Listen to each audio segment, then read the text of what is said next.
देखिए अब हो क्या रहा है कि हम एक दूसरे को गालियां दे के अचीव क्या कर रहे हैं। मुझे कोई भी इंसान ये बता दे कि हम पॉजिटिवली कुछ अचीव कर रहे हैं ना इन गालियों से। मैं मैं कहूँगा कि चलो ठीक है, कोई बात नहीं, at least something positive we are achieving. But there isn't anything ever ever in the history of humanity, in the history of the universe, have achieved, nobody has achieved anything by anger, गुस्से से या गालियां देकर, negativity फैलाकर। क्या achieve किया जाता है? अपनी सेल्फिशनेस। इसके अलावा और कुछ भी अचीव नहीं किया जाता।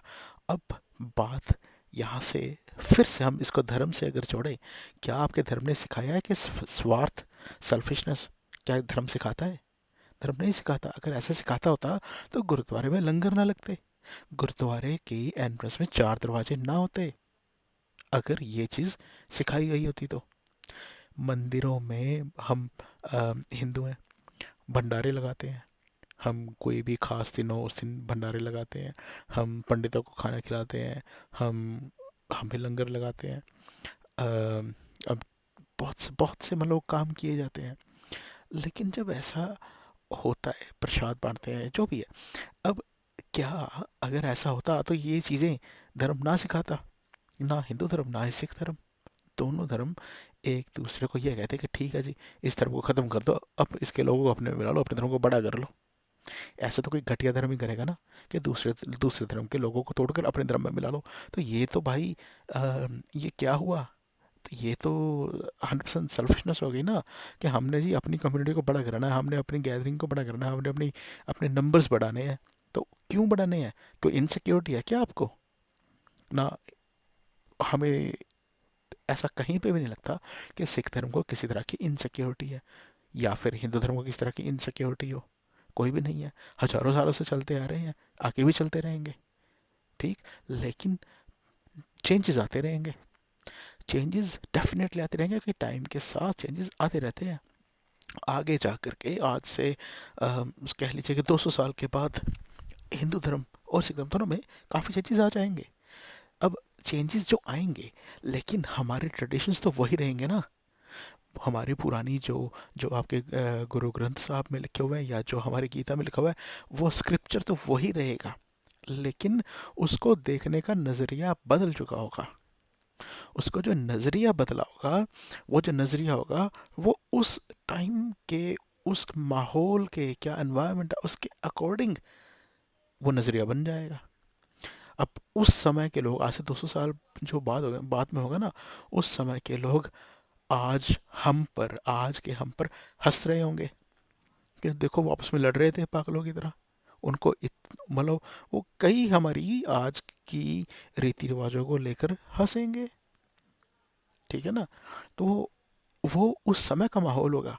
वो अपने समय में गलत नहीं होंगे, वो अपने समय में ठीक होंगे। लेकिन आज की डेट में हम अपनी जगह ठीक हैं। समझ रहे हैं आप बात को? तो वक्त के अनुसार चीज़ें बदलती हैं। ठीक है, हमारा रहने सहने का ढंग बदल चुका है, जो आज से 200 साल पहले था।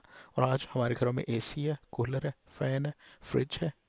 हम हवाई जहाज में बैठ के एक जगह से दूसरी जगह जाते हैं। उस समय के लोग अगर कभी किसी को बताओ कि भाई हवाई जहाज में कभी बैठ करके इस तरह का जहाज बनेगा, लोग बैठ के जाएंगे, तो वो लोग कहेंगे तो ये तो पुराने विमानों की बात कर रहे हैं, जो कि पुराने टाइम भगवान के पास थे, इंसान कहाँ से बना लेगा। हंसते वो हम पर। लेकिन आज के टाइम में पॉसिबल हो चुका है। सो चेंजेस आते रहते हैं। चेंजेस आने के साथ साथ हमें अपने आप में भी चेंजेस लाने होंगे, अपनी सोच में भी लाने होंगे। हम अप हम वक्त के साथ साथ चलना ज़रूरी होगा हमें। हमें ये चीज़ समझनी होगी कि हमें आपस में किसी भी तरह का कोई भी वैर, कोई भी भाव, कोई भेदभाव नहीं रखना है। हमें मिलजुल कर रहना है, ना सिर्फ अपने देश की तरक्की के लिए बल्कि अपनी पर्सनल तरक्की के लिए भी। अरे भाई, अगर देश ही तरक्की नहीं कर रहा तो तुम कहाँ से कर लोगे? देश तो तरक्की तभी करेगा ना जब खुद करोगे। खुद तरक्की तब करोगे जब मिलजुल कर रहोगे। कभी आप घर से बाहर निकलते हो, आप कभी लेट्स से कि फॉर एग्जांपल आप एक हिंदू धर्म को लेते हैं, अगर वो सिखों को नफरत करे, तो आप ये सोचिए ना कि अगर आप निकले हैं तो गुरुद्वारे के पास ज़मीन होती है, ठीक है। उस ज़मीन के आसपास उन्होंने ना क्या किया होता है कि दुकानें बनाई होती हैं और वो किराए पे चढ़ाई होती हैं। अब उन दुकानों से सामान ना लीजिए फिर जा करके, अगर इतनी नफरत है तो वहाँ से चीज़ें ना खरीदिए जा करके, मना कर दीजिए, दूसरी दुकान से ले लीजिए। किसी सरदार की दुकान पर मत जाओ भाई, वहाँ से चीज़ मत लो। अगर वो सरदार आपका कोई सरदार कोई टेलर है, कोई दूध वाला है, कोई सब्जी वाला है, तो उससे चीज़ ना खरीदो। वहाँ वहाँ तो आपको नफरत याद नहीं आती। वहाँ तो आप कहते हो कि ठीक है अभी सामने है, ऐसी चीज़ बढ़िया मिलती है, ले लो, रेट अच्छा है, ले लो। ऐसे ही सिख धर्म वाले करते हैं। अगर आप निकलते हो अपने घर से, अगर आपकी इस लत से कि चलो आपकी कोई कंपनी है, आपने कंपनी में अपने एम्प्लॉयज़ रखे हुए हैं, उस एम्प्लॉयज़ में अगर अगर आपके पास सपोज 50 एम्प्लॉयज़ हैं, उसमें 10 हिंदू भी हो सकते हैं, तो उनको आपने नौकरी पे रखा हुआ है। उन वो हो सकता है किसी अच्छी पोस्ट पे भी रखा हो। क्यों? क्योंकि अच्छा काम कर रहा होगा। अच्छा काम करोगे तो आपने रखा होगा, आपको फ़ायदा हो रहा है उससे। मत रखो भाई उसे। अगर इतनी नफरत है, आपको गालियाँ निकालनी है, तो उसको मत रखो ना, निकाल दो।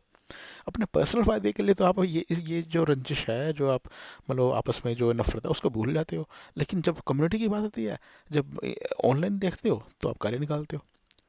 भाई आप आपके दोस्त भी होंगे, ठीक है ना, हिंदुओं के सिख और सिखों के हिंदू दोस्त होंगे, डेफिनेटली होंगे, क्योंकि इतने सबसे मेरे हैं तो आपके भी होंगे, ठीक है। और मेरे तो इतने गहरे दोस्त हैं, कुछ सिख दोस्त हैं, इतने गहरे हैं कि मैं क्या बताऊँ। 24 घंटे साथ रहने वाले दोस्त हैं। हम पढ़ते थे जब छोटे होते थे, सारा वक्त इकट्ठा बिताते थे। हम इकट्ठे अपने बाइक पर घूमते थे सारा दिन, ठीक। अगर मैं मंदिर जाता मेरे साथ आता था, प्रसाद खाता था। अगर मैं वो गुरुद्वारा जाता तो मैं उसके साथ जाता था। सुबह सुबह 4 बजे गुरुद्वारे उसके साथ में जाया करता था। हम जब गंगा नहाने जाते थे हमारे साथ जाता था, हम कांवड़ लेने जाते थे हमारे साथ जाता था। हमारे दिल में कभी ये आया ही नहीं था भाई कि उसका धर्म अलग है। उसके घर में जाता हूँ तो मैं सत श्री अकाल बोलता हूँ, वो घर में आता तो नमस्ते बोलता है। देखेगा नहीं तो आपस में हम में ये थिंकिंग कभी आई नहीं भाई कि अलग अलग धर्म के हैं हम, हमें तो दोस्ती करनी नहीं चाहिए। ये तो कभी दिल में आया नहीं। दिल तो मिले ना। क्योंकि दिल क्यों मिले? क्योंकि इंसानियत है ना। इंसानियत जो है वो आपस में मिली हमारी। हमें एक दूसरे से, हमारी आत्मा का आत्मा से मिलन हुआ, हमें एक दूसरे के रूह से रूह पसंद आई, तो हम दोस्त बन गए। तो ऐसा होता है।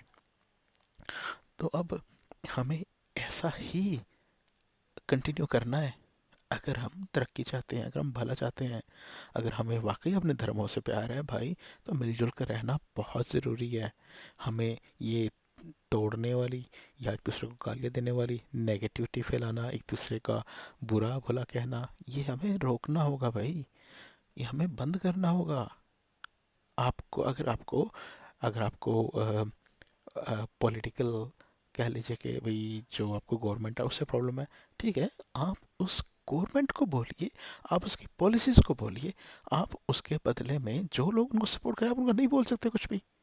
आप ये वर्ड नहीं यूज़ कर सकते कि अंध भगत या मोदी भगत या बीजेपी वाले, नहीं। क्योंकि आप उस पॉलिटिकल व्यूज़ को गलत बोलिए, ठीक। अगर आपको वो पसंद नहीं है, आप उन पॉलिटिकल व्यूज़ को गलत बोलिए। आप किसी व्यक्ति विशेष या उसकी जाति के, उसके धर्म के अनुसार पॉलिटिक्स को मत बांटिए, ठीक। अब दूसरी तरफ आइए कि ऐसा करने से जो चेन रिएक्शन शुरू होती है ना, वो रुकती नहीं है, क्योंकि बहुत बड़ी कंट्री है हमारी। और एक ह्यूमन नेचर है भाई, वो ये कि हम सही बात तो नहीं समझते, हम गलत बात को तो बड़ी जल्दी कैच कर लेते हैं। हमारा ध्यान हमेशा शॉर्टकट की तरफ ज़्यादा जाएगा। हम हमेशा चाहेंगे कि छोटे रास्ते से अमीर बन जाए। You know this is quite quite natural, this is कलयुग भाई। तो कम से कलयुग तो बेशक हो भाई, लेकिन थोड़ा बहुत अगर आप भगवान को, वाहेगुरु को मानते हैं, तो इस चीज़ को भाई समझिए कि हमें मिलजुल कर जीना है। तभी तरक्की होगी, देश की भी, आपकी भी, आपके बच्चों की, आपके परिवार की। अगर आप आज खुद गालियां निकाल रहे हो भाई, तो आपके बच्चे भी तो वही सीखेंगे ना। जब कोई मरता है ना, स्पेशली किसी भी तरह की वायलेंस के अंदर, तो भाई उस परिवार को उस समय पूछिए, मरने वाले को अगर उस समय मरने के बाद 2 मिनट का समय मिल जाए कि वो जिंदा होकर उठकर बता सके कि वो क्या फील कर रहा है, तो वो यही कहेगा कि भाई वायलेंस नहीं करो, क्योंकि इसका रिजल्ट मृत्यु है, इसका रिजल्ट नेगेटिव है, इसका रिजल्ट गलत है, कुछ भी अचीव नहीं होगा इससे। अब उस मरने वाले के परिवार वालों को पूछो जाकर कभी कि भाई क्या खोया। वो तो कहेंगे ना, हमने तो अपना, किसी ने अपना जीवन साथी खो दिया, किसी ने अपना बाप खो दिया, किसी ने अपना भाई खो दिया, किसी ने बेटा खो दिया। अब उस इंसान के अगर छोटे बच्चे हैं, उनका, उनकी ज़िंदगी, उनके तो छोटे से कंधों पर बोझ आ गया ना। अब उस इंसान का अगर कोई बुजुर्ग माँ बाप है, उनको कौन संभालेगा? उसकी वाइफ है, ठीक है, वो बेचारी शुरू से जो घर में ही काम करती आई है, अब उसको बाहर जा कर के कमाना पड़ेगा। बच्चों को कौन संभालेगा? खेती बाड़ी कौन करेगा घर में?